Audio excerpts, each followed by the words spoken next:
नमस्कार साथीहरू, good morning. यति बेला चाहिँ हामी काठमाडौँको यो नयाँ बस ब्यारेकमा छौँ। सबैजना देख्न सक्नुहुन्छ।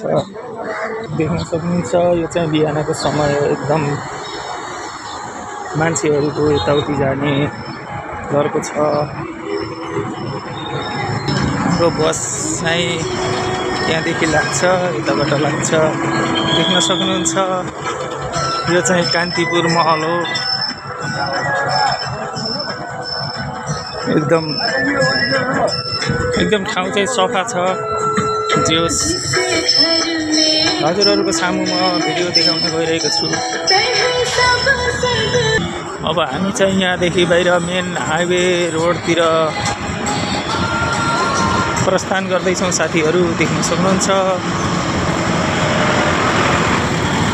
हजुरहरूलाई चाहिने सम्पूर्ण कस्मेटिक फेन्सी सामानहरू पाइन्छ। यस्तो लगेजहरू बेगहरू सब पाइँदो रहेछ। सानो मार्केट रहेछ अनि सडक चाहिँ हल्का कच्ची रहेछ।